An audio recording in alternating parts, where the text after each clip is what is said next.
Welcome everyone. Today I invite you to listen to the story of medics who killed their patients in order to earn extra money for their payday. I will talk about the ambulances of death, deadly yet undetectable drugs injected into people, dooming them to a torturous demise, and silent agreements established for a single purpose: the production of dead people, which the medics referred to as skins. In 1990, Poland was in the middle of very dynamic and radical changes. This socialist country, a satellite state of the Soviet Union, which landed under the Red Boot after the Second World War, disbanded the communist government and began building a democratic and capitalistic society. The transition from communism to capitalism is, as you may expect, not easy. And for Poland, it indeed was not. Let us take the city of Łódź as an example. The choice of this place is not random, as the only officially confirmed skin hunting incidents took place in that very city. But speaking strictly about the economy, at the time of the beginning of our story, in 1992, just 2 years after the official fall of the Soviet Union, this city with a population of 800,000 people had 20% unemployment rate. Yes, 1 in 5 eligible adults was unemployed at that time. The nation's hopelessness was terrifying, and the inflation figures were rising at such a speed that they did not fit on the charts. And that reality, although for some it meant extreme poverty, for others was a chance of a lifetime. Quite many examples from that period show people under 30 years old, after just vocational school, who opened a wholesale store and soon become members of the list of the richest people in Poland. And starting one's own business and earning a lot of money was certainly made easier by the loopholes in the regulations. Of course, some succeeded while others did not. Strangely, yet quite unsurprisingly, the ruthless and the unscrupulous were usually the ones to make the most swift careers. The laws of free market were still being written, which resulted in a wild capitalism in the entire country, and the funeral parlors were no exception. Of course, it's a very specific industry and very hard to market and promote outside of the very local area. But a business is a business and it's supposed to make money. With high competition and not enough, clients, the owners of such establishments had to contrive alternative ways of running their companies. One of such businessmen was Włodzimierz S. In previous years as a medical student and then a paramedic, he was a part of an ambulance team. When in 1991 he left the medical service and started his funeral house named Caron, he did an unprecedented thing.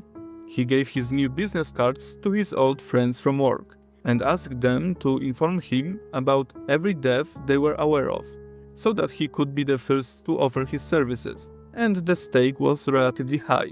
In those years in Poland there existed something called a funerary relief, which was a sum of money given to the family or used for funeral expenses in case the deceased person had no family. This grant was given by the state in the amount of 2 average monthly salaries and was not taxed. So people may have had trouble buying things like food, clothes or paying for electricity, but if they weren't able to survive the hard times, at least they were able to pay for their own funeral. And of course the idea of paramedics recommending funeral services was brilliant in its simplicity. In those years, without the internet, the access to such information was not easy, especially under the strong emotions related to losing your loved one. Not many people hold contact info to such businesses just in case, and handing out black flyers is not a good idea for obvious reasons. So when you just lost your family member, a paramedic handing you a business card of a company that will take care of further things saves you a lot of trouble. Włodzimierz S. was quickly overwhelmed by the increasing number of clients, and his enterprise began booming. At first, his relations with the ambulance crews were strictly friendship-based, as he repaid them for the information and contacts with small gifts, like alcohol, home appliances, like electric kettles or blenders, and in some cases, even a brand new TV for the hospital's break room. With time, the payout increased as the funds from the taxpayers' money also grew. Mr. S started to buy vacation for his most deserving informants. It was just a matter of time before the gifts turned into cold hard cash. And when that happened, everything changed. Though at the beginning the actual payouts weren't too high. $2 per tip isn't something to lose your sleep over. But it was always a loaf of bread or 2 more beers, whatever tickled their fancy more. The amount, however, increased radically after 1995, when Poland changed their currency, and the denomination was quite drastic, but impacted the state subsidies much less than the private sector. At the time, an average paramedic working as a part of the emergency crew earned an equivalent of $330 per month. Many of them had families to support and loan payments to settle, so when the opportunity appeared to earn money in unprecedented amounts, it's no surprise that so many have happily jumped onto this bandwagon. After all, they weren't doing anything illegal, right? Simply advertising their affiliated funerary house to the people who actually needed its services right now. And indeed, it was not illegal. Unethical, maybe, but perfectly within the confines of the law. And how much money did they make after the currency shift? Well, in 1995, it started at about $120 per death, to be divided usually between 3 people, 2 paramedics and the doctor. This amount increased, however, as average salary increased as well. As you remember, the funerary relief was 2 average monthly salaries. Soon it went up to $270 per skin and reaching up to $430 in the final period of the Skinhunters' operation. With enough fatalities in their district, the people involved in this practice could triple or even quadruple their monthly wages. Well, that's just it, with enough deaths, and these numbers dwindled steadily as the situation stabilized. People started living healthier lives, illness rates and excessive drinking went down. Those who got the taste of possible profits found it hard to go back to live on their official monthly paycheck. As demons of greed took over, from the dark thoughts hatched dark deeds. Expanding the operation was necessary. More and more people got involved in the scheme. Now not only doctors and paramedics, but also the dispatchers and pharmacists. The money had to be shared among a larger group, but it wasn't much of a problem since this close cooperation ensured a wide and steady stream of new bodies for the morgue. The basic modus operandi was simple and required action mostly from the dispositor. This option was quite immoral, but still not fully illegal.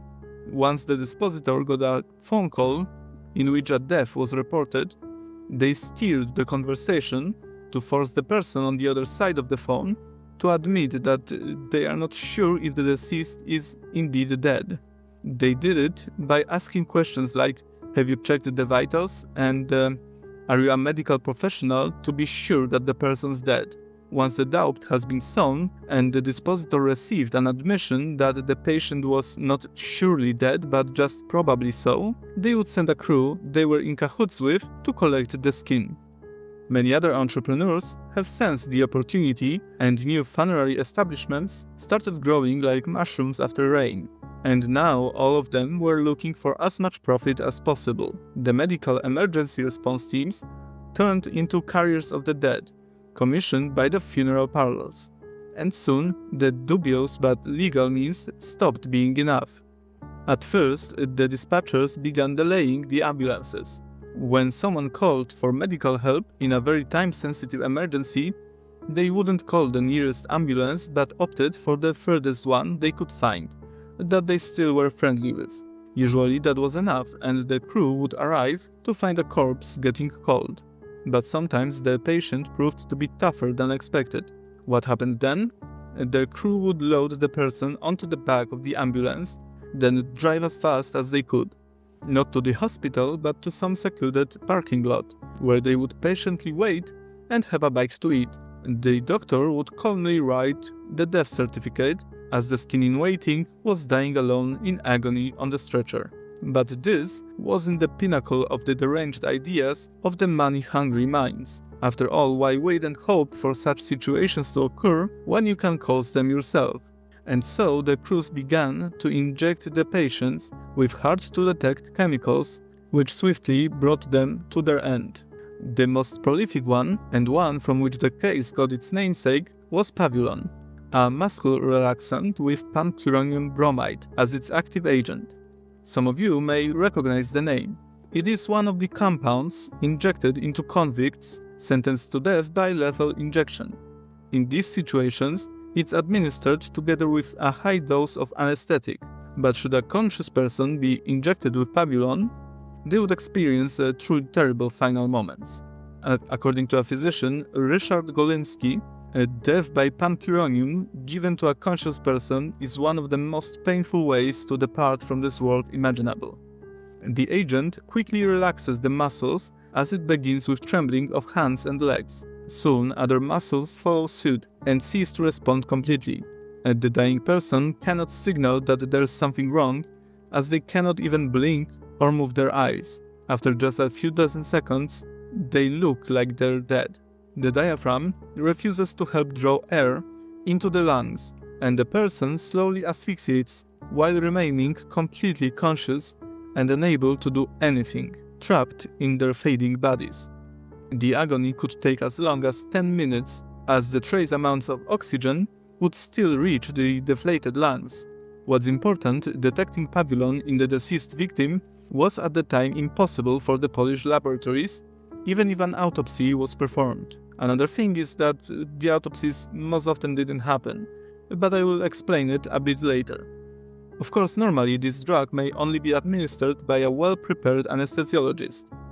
The person to whom this drug is administered must be intubated and strictly controlled for any adverse effects.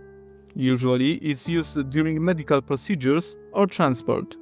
The only time it should be used, or even in stock in an ambulance, is this second instance, that is transport, though only when transporting a patient connected to a ventilator over long distances. And though with pharmacists on their payroll, they had no problem obtaining the vials of Pavulon in large numbers.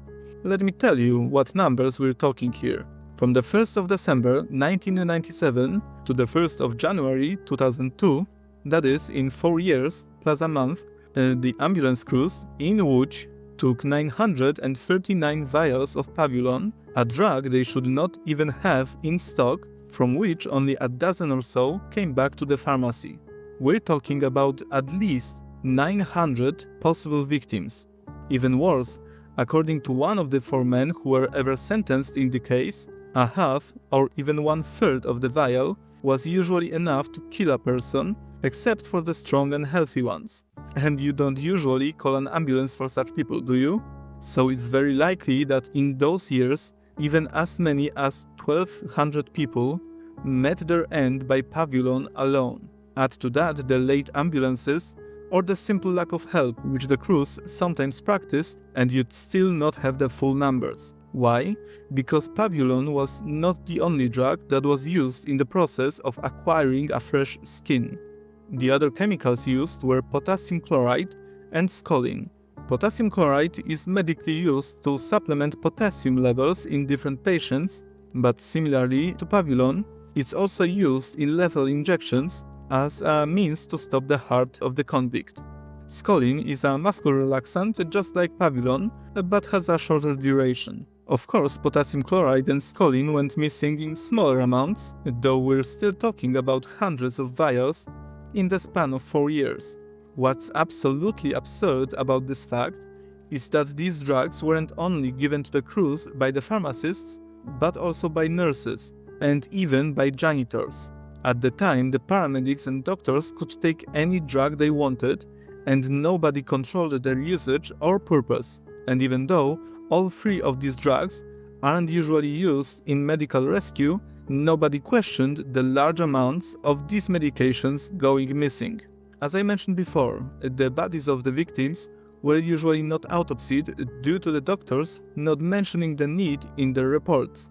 That is, always indicating that there was no suspicion of third-party involvement. This was a double-edged sword, and both of these edges were bad. On one hand, if the family disagreed to use the services of the crew's affiliated funeral parlor, they were intimidated by the doctor, who threatened to put third-party involvement on the death certificate, which would then cause the police to investigate and complicate the whole procedure. On the other hand, when there were suspicions of third-party involvement, the doctor often wrote that there was no sign of external influence. Doing otherwise would not score them a skin after all. Who knows how many criminals avoided justice or even investigation because of that. Of course, the public didn't stay oblivious to these happenings. Terrified rumors quickly filled the city as everybody had heard about the ambulances of death. People would drive to the hospital themselves or not seek help at all, rather than call the emergency number. As the cases of suspicious deaths in the presence of medical staff increased in number, everyone was impacted, either directly or indirectly, by the ruthless money-making scheme. Neighbors, grandparents, friends, everyone knew someone who expired or whose loved one died while being quote-unquote helped by the medics. These stories kept making wider and wider circles, and they were as nightmare-inducing as you'd expect. One about a disabled teen who was choking, and the staff of the called ambulance just stood there waiting till he died. But it's the stories of quick and unexpected deaths that happened in the presence of medics where the real horror begins. One of the most well-known cases is the questionable passing of a woman named Ludmila. An ambulance was called for her because of a rash, and it was planned for her to stay in a hospital for observation. Unfortunately, it turned out that there were no beds available in any hospital, and the ambulance drove pointlessly between the institutions. Such fruitless courses were only a waste of time for the corrupt medics, who were losing an opportunity for another skin. Mrs. Ludmila died in unclear circumstances, having not reached any hospital. Later, the prosecutor cited the fact that the medic notified the funeral home 4 minutes before she was officially proclaimed dead. Another well-documented case was Mrs. Danuta. Her grandson was going to school and was standing at a tram stop when he saw a paramedic and a doctor taking his grandmother to an ambulance. He remembered being surprised because there was a hospital just on the other side of the street. He was convinced that his grandmother would be taken there. In reality, nothing was wrong with his grandmother. The family doctor only referred Mrs. Danuta for routine tests because she had slightly high blood pressure. When the ambulance had driven away a few hundred meters, the paramedic injected the woman with pabulon, and she never made it to the hospital. The scandal came to light with an article published in a Polish newspaper, Gazeta Wyborcza, in January of 2002. The report, written by 3 journalists, including Tomasz Patora, who would later write a book about the case, caused an unbelievable outrage in Polish society. The perpetrators knew that this was the end of their lucrative enterprise and began to plan their escape. Of course, there were arrests carried out after the publishing of the article, but the investigations did not confirm these incredibly serious charges. Due to the nature of the case, it was extremely hard to prove anything, as long as the criminals themselves did not admit to the crime. What's more, the medical community lobbied very hard for the case to be swept under the rug, going so far as to attack the journalists who had revealed this story. Finally, on June 13, 2003, a breakthrough came. It had been almost a year and a half since the famous report was published, and, as Tomasz Patora called him in his book, the weakest link, Andrzej Nowocień, was arrested. From now on, I will call him Andrew. During his process, the shocked public nicknamed him Dr. Ebrantyl and Mengele, after a Nazi criminal. Andrew ended up in the ambulance crew by accident. He was a weaver by profession, however he lost his job in the factory. In 1991, he underwent a paramedic training program, and after a few months, he started working in one of the city's hospitals. From what we know now, he was an alcoholic and often went to work while under the influence. His colleagues reported that he had a strange smile constantly plastered on his face and seemed to live in his own world. When the police came to arrest him, Andrew was already an unemployed drunkard who terrorized his own family to the point that years later his son would still wet his bed due to extreme anxiety. His wife later thanked the prosecutor for arresting him, as she said that life with him was an unbearable ordeal. Aggressive and constantly under the influence, his home violence was so prolific that the police were not an unusual sight at their flat. Despite that, during interviews, Andrew shamelessly claimed that he killed for his family to have better lives, omitting the fact that he drank through most of the money he made on skins.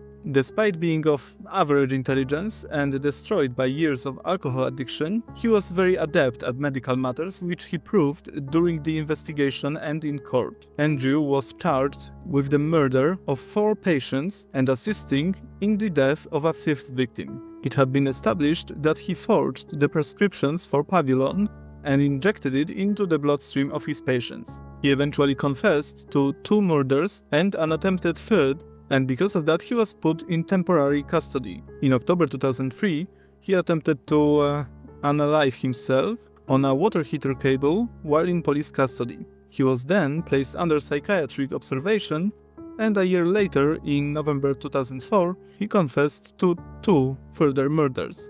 Tricked by a promise of a more lenient punishment, he admitted to the charges and spoke at length about how the entire process worked, and even the process of dying of the patients injected with the drugs. He also implicated his coworker, Karol Banaś, who during the course of the legal process ended up being prosecuted as well. Besides Andrew and Karol, who were the paramedics, 2 physicians were also sentenced in the case. Altogether, there were only 4 people who ever saw justice, or at least a semblance of it. Andrzej Nowocień was sentenced to life in prison for murder of 4 people and assisting in killing 1. Karol Banaś was sentenced to 25 years in prison for killing 1 person and assisting in 4 murders. Dr. Janusz Kuliński was sentenced to 6 years in prison and banned from practicing medicine for 10 years for willfully endangering 10 patients. Dr. Paweł Wasilewski was sentenced to 5 years and banned from practicing medicine for 10 years for the willful endangerment of 4 patients. As you can see, the punishment for the actual doctors was absolutely laughable. A decade later, they simply returned to practicing medicine. Unfortunately, after the sentencing of those 4 people, the case died down suspiciously quickly. According to Aleksandra Potoczek, a director of the documentary series about the Skinhunters, at the beginning there was a lot of pressure to make the first results of this case come to light, and the prosecutor's office did a huge amount of work to convict anyone at all. That's why it was worth pursuing it later, looking into this case and settling it fully. But it seems that as soon as public opinion was satisfied, it was completely abandoned. Remember that in this video I'm talking about a single city of 800,000 people. The policies which enabled these criminal proceedings were in force throughout the country. So even if we're talking about the number of victims being around 2,000 locally, we cannot even begin to estimate the true scope of this practice in the whole country, with a population of around 38 million people back then. It is possible that if funeral houses collaborated with hospital employees in cities other than Łódź, the real number of victims could be counted in the tens of thousands. Of course, due to the lobbying of the medical community, who, as you may suspect, hold a lot of power in the country, this case was promptly silenced and thrown out of the media cycle. Due to the passiveness of the justice system and state administration, we will probably never know the real truth about the extent of these crimes. As Tomasz Patora, one of the first people to bring this case to light, says, quote, "The story of the Skinhunters is unique in Europe. I looked for similar examples, but I did not find any medical crime that would come close to this one in terms of scale and systemic nature." End quote. When it comes to the presence of this case in the media, there are a few examples of materials to which I direct those who are interested in the matter. In 2003, a Polish movie based on the happenings in the medical services of Łódź was produced in Poland and released only on DVDs. However, in 2008, a Swedish film crew commissioned by the BBC produced an award-winning documentary about the case of the Skinhunters. The movie, named Necro Business, was blocked from being shown in Polish cinemas. Most recently, in 2024, a documentary series was produced in Poland and is available on Max platform. You'd think that such a scandal would have induced a bit more energetic response, but I hope that this material you're listening to right now will increase the knowledge and interest about the case so that you may see at least some explanations brought forward.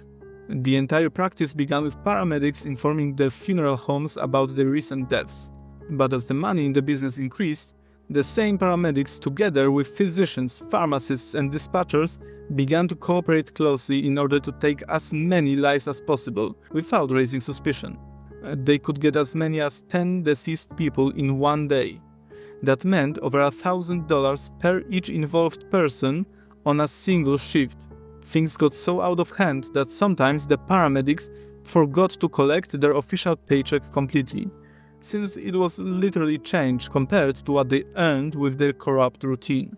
And when the proverbial shit hit the fan, they threw a scapegoat under the bus and covered up the story, which ended up not being investigated further.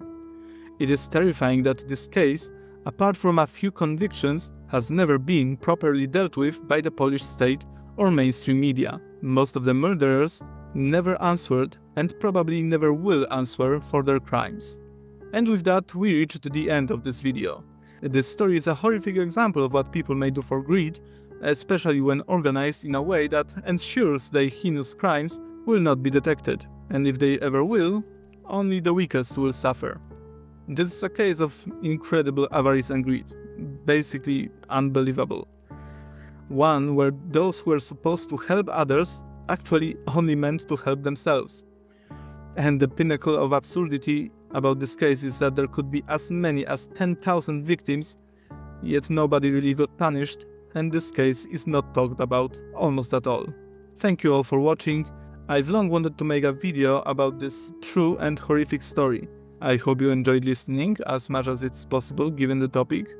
And if you did, then please give this video a thumbs up and tap on that subscribe button to not miss out on future materials, as I'm planning something really exciting for my next case. I'd also love to hear what you all think in the comments. Stay safe and absurd, and see you in the next video.